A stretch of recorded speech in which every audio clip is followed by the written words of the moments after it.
Aconteceu o inesperado, aconteceu o inacreditável. Quero falar também sobre o técnico Fernando Diniz, que perdeu a paciência, Vasco sendo garfado, toda a movimentação no mercado. Temos chegada confirmada no aeroporto de reforço no Cruz Maltino.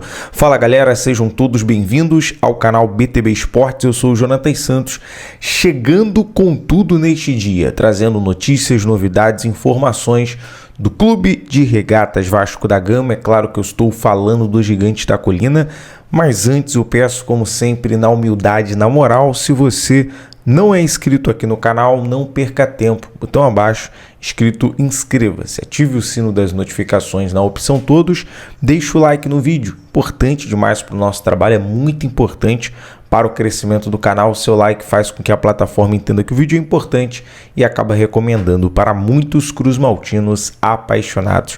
Obrigado pela moral, com o like, com a inscrição. Sem mais delongas, vamos aqui às informações do legítimo clube do povo. Claro, falar sobre a derrota de ontem no Maracanã contra o Flamengo é um alerta ligado para a temporada, porque o Vasco precisa se preparar para competir.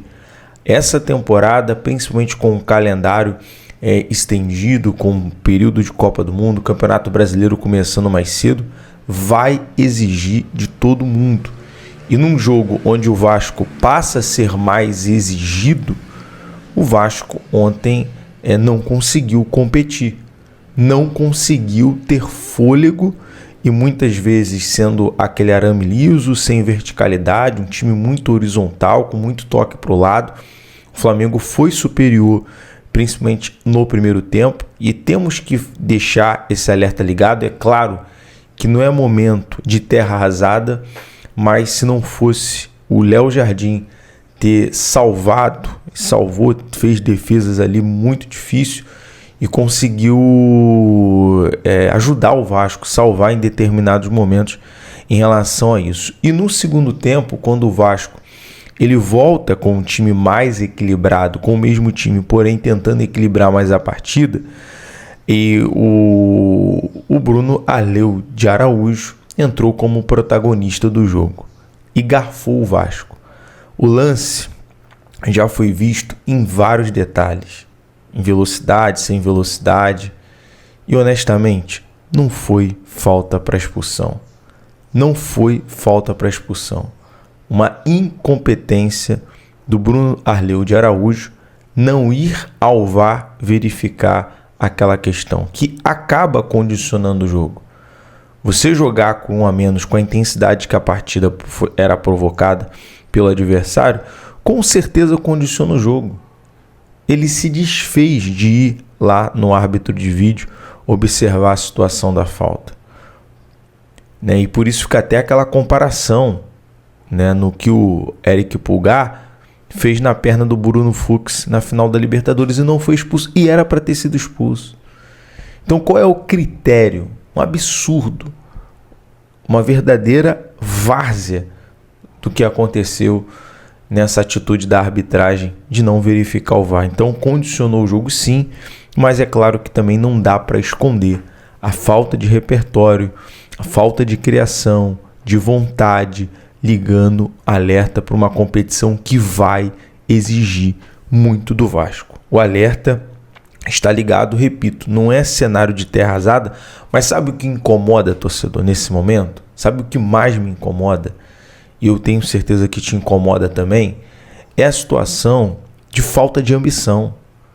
Alguém precisa no vestiário bater na mesa e falar, pera lá, nós estamos, o Vasco está há 3 anos com esse tabu em cima do Flamengo. Não é possível e chega a ser frustrante essa falta de ambição.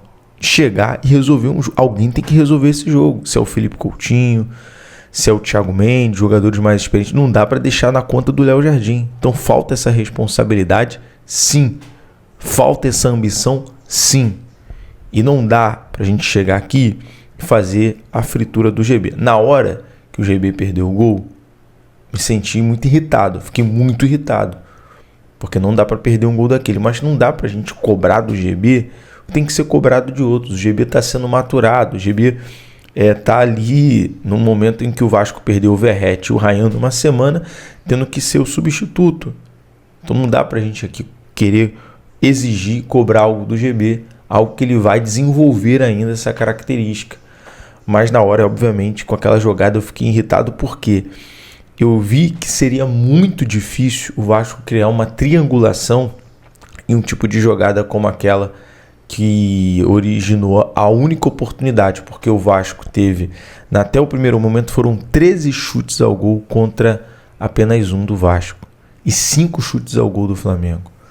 Então foi um amasso e esse alerta está ligado para a temporada, porque dia 29 o Vasco enfrenta a equipe do Mirassol e aí o sarrafo no Brasileirão vai subir.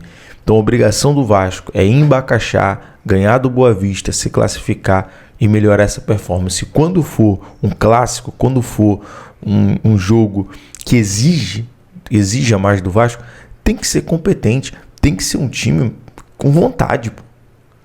Bom, vamos falar aqui das informações, galera, porque já falei bastante sobre o jogo. Deixa eu disponibilizar aqui na aba BTB Esportes, no shopping, as novas camisas da Nike. Lá você encontra produto licenciado de qualidade que chega no conforto da sua casa. Isso mesmo, os produtos da Nike, lançamento das camisas do Vascão, beleza? Bom, temos chegada confirmada de jogador. Na madrugada desta sexta-feira, estaremos diretamente do aeroporto para a chegada do Brenner. Então fique ligado, a qualquer momento estaremos juntos diretamente do aeroporto. O Vene Casagrande soltou ali a informação por volta das 7 horas da manhã. Nós vamos estar juntos no aeroporto para a chegada do atacante Brenner. O Brenner tem característica, foi o artilheiro de 2020 com a camisa do São Paulo sob o comando do Diniz, claro, mas ainda não chega aos pés de um Ryan. O Vasco vai precisar se organizar nesse time, que está chegando jogadores, vai chegar mais reforços para poder desempenhar melhor no Brasileirão. E o Diniz tem que melhorar a questão técnica do Vasco. Mais uma vez, falando rapidinho aqui do jogo, cara, chega a irritar, o quanto o Vasco foi inferior fisicamente e tecnicamente. Tem que melhorar muito. Com a chegada dos reforços, eu acredito que o Vasco vai se encontrar nessa temporada sim. Falando do Inestrosa, a gente está apurando. Assim que eu souber a informação do Inestrosa, a gente vai entrar ao vivo diretamente do aeroporto, mas dois acertos, ok? Inestrosa, o Brenner, nós vamos estar juntos na chegada. E aí, vou colocar aqui, disponibilizar aqui também a coletiva completa do técnico Fernando Diniz no nosso canal secundário do BTB Play. Diniz perdeu a paciência, criticou muito ali a arbitragem e eu vou colocar aqui no detalhe. Ontem, nossos amigos do canal Na Torcida Vascaínos, o Léo e o Amadeu, soltaram uma informação importante sobre o Douglas Luiz. Eu vou estar apurando porque recentemente perguntei isso ao Admar.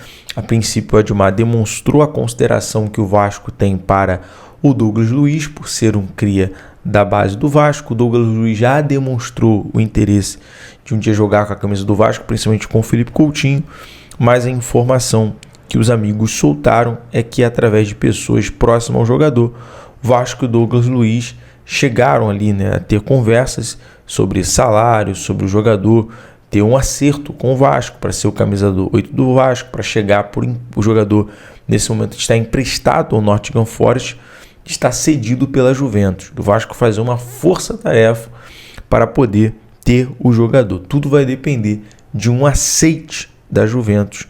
No momento é o que emperra esta negociação. Mas informações aí do Amadeu, informação do Léo do Na Torcida Vascaínos, trouxe esse detalhe que o Vasco buscou essas informações sobre o Douglas Luiz. A ver o que pode acontecer. O Vasco nesse momento está trabalhando forte, pesado, tanto o Diniz em ligar para jogadores, contratar jogadores, o próprio Admar também. O Vasco tem na mira volante, zagueiro e lateral esquerdo e vai precisar de um centroavante. Então são esses nomes que surgem nesse momento. A gente está apurando para trazer mais novidades para você, torcedor cruzmaltino.